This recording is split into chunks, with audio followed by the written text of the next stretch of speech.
तो सबसे पहले तमाम बच्चों को गुड मॉर्निंग।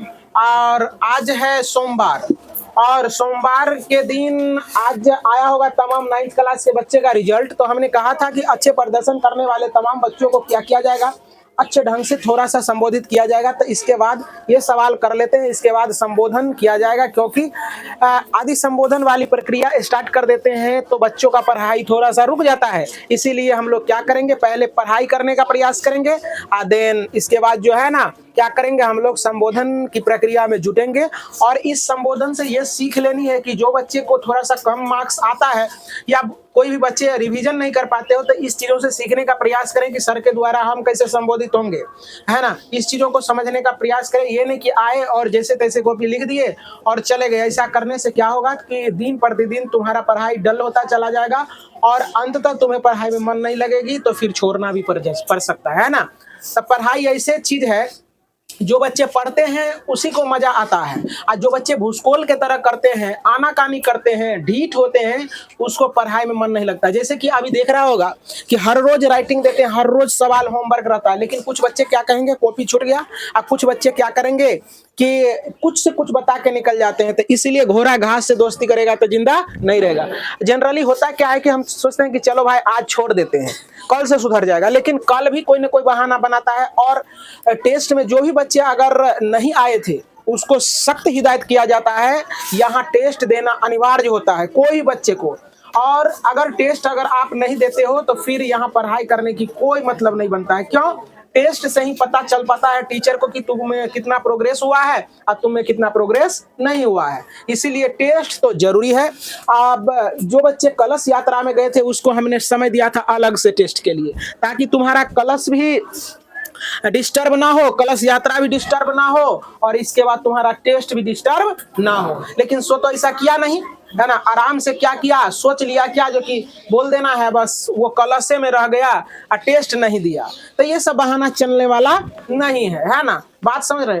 पढ़िए या चाहे नहीं पढ़िए, यहाँ बात समझ रहे ना। तो इसीलिए ये सिस्टम है, ये सिस्टम कि तुमको नीचे रहना पड़ेगा, मतलब कि सिस्टम को फॉलो करना पड़ेगा। बात समझ रहा ना। तो चलिए आइए हम करते हैं इस सवाल को। बोर्ड पर सुंदर सा दिख रहा होगा, ये सवाल को मैं रीड कर देता हूं। सवाल कहता है क्या कि एक वृत्त है। क्या बच्चे? एक वृत्त है, और वृत्त के अंदर दो समान जीवाएं हैं। क्या है बच्चे? दो समान जीवाएं हैं, और दो समान जीवा जहां प्रतिच्छेद करती है तो केंद्र से आने वाली रेखाखंड इसको दो बराबर एंगल में विभाजित करता है, यानी एंगल दोनों बराबर है या नहीं है, इस चीज को सिद्ध करना है।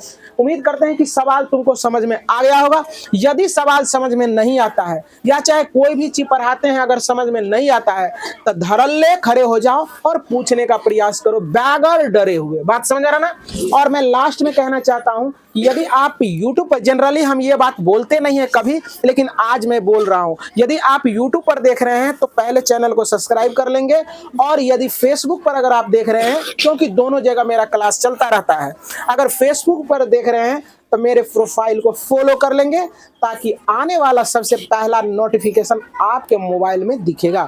तो चलिए देखने का प्रयास करेंगे। यहाँ सुंदर सा डायग्राम बनाया गया है, और उतनी ही सुंदर तरीके से इस चीजों को मैं बता रहा हूँ, और उतने ही सुंदर ढंग से तुम्हें समझनी है। बात समझ में आ गया?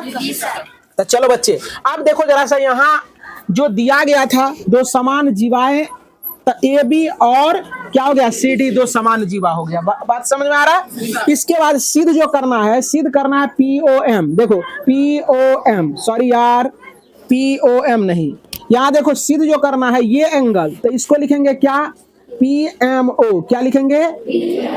ये एंगल सिद्ध करना है PMO। और यहाँ क्या हो जाएगा बच्चे, ये एंगल को सिद्ध करना है, तो क्या लिखेंगे, QMO। क्या? QMO। और हम थोड़ा सा आधा बात छोड़ते हैं, क्योंकि बच्चे को बोलने के लिए, लेकिन बच्चे क्या होते हैं, जो समझ पाते हैं वो बोलते हैं, और जो नहीं समझ पाते हैं वो बोलता नहीं है। इसलिए उम्मीद करते हैं कि सारे बच्चे को मधुर आवाज में बोलना है। बात समझ में आ रहा ना। अब देखो रचना, क्या करते हैं बच्चे? रचना। तो रचना में क्या क्या हम लोग किए हैं ये समझने का प्रयास करो। देखो AB पर जो है ना लंब डाले हैं OP। क्या? तो AB पर लंब है किस, क्या, OP लंब है AB पर, और क्या है बच्चे? बोलता है ये सब बच्चा को क्या हो गया? CD पर लंब है क्या? क्यों है? क्यों होता के लिए? क्यों ओ लंब है किस पर? CD। इतने बच्चे हैं लेकिन बस केवल बैठा हुआ है। क्या हो जाएगा? क्यू ओ लंब है किस पर? CD पर। अब जरा सा देखने का प्रयास करो। अब हम चलते हैं त्रिभुज। देखो POM क्या रे बच्चे? POM और त्रिभुज जरा समझने का प्रयास करो। QOM क्या? QOM में कोई दिक्कत को बच्चा को ध्यान से बोलेगा तब ये तुम्हारा दिमाग यहाँ रहेगा, अन्यथा नहीं। किसी पर अगर मेरा नजर पड़ गया, इधर इधर होगा ध्यान, तो फिर जो होगा वो हम ही जानेंगे, ना तो ही जानेगा। दोनों आदमी के सिवा कोई जानता नहीं है क्या? चलो ठीक है। तो अब जरा सा समझने का प्रयास करो बच्चे। कहता है समान जीवा, ध्यान से सुनना, कुछ भी नहीं है सवाल में, बेहद आसान है, बच्चों वाला सवाल है। तो कहता है कि अगर समान जीवा रहे, और केंद्र से उस पर अगर लंब डाले तो ये लंब आपस में बराबर होता है। कोई दिक्कत? तो देखो जरा सा, इतना बाजा बजाने वाला आता है। चलो देखो बच्चे, आप देखो तो यहाँ क्या आ जाएगा? OP बराबर क्या हो जाएगा? OQ होगा। केंद्र से जीवा पर लंब। कोई दिक्कत को बच्चा को? केंद्र से जीवा पर लंब है। अब ध्यान से दूसरा देखो, आप देख रहे हैं कि एंगल जो है P बराबर एंगल P बराबर एंगल Q है। ये किसके कारण?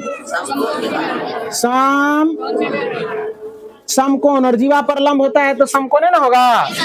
अब देखो जरा सा बच्चे, अब देखो ई उभयनिष्ठ है ना, तो देखो जरा सा क्या लिखेंगे इसको? MO बराबर MO, उभयनिष्ठ, उभयनिष्ठ है। चलो देखो इसमें कौन सा प्रमेय लगेगा? एक समकोण और दो भुजा बराबर है तो RHS लगेगा। गलत बोल रहे हो, है ना? इसीलिए RHS सर्वांग समता नियम से त्रिभुज POM सर्वांगसम हो जाएंगे त्रिभुज QOM के, होगा ना? अब हम जानते हैं कि सर्वांगसम त्रिभुज के संगत कोण बराबर होता है, बात पता है ना? इसीलिए आप बच्चे ये दोनों जब सर्वांगसम हो गया, इसका मतलब इसका ये एंगल और इस त्रिभुज का ये एंगल बराबर हो जाएगा। इसीलिए लिख देंगे देयरफॉर, देखो जरा सा इस एंगल को लिखेंगे क्या? PMO। क्या लिखेंगे? PMO। बराबर हो जाएगा, जरा सा देखो QMO। क्या? QMO। यही तो सिद्ध करना था, देखो कितना आसान है। चलो ठीक है, राइट डाउन।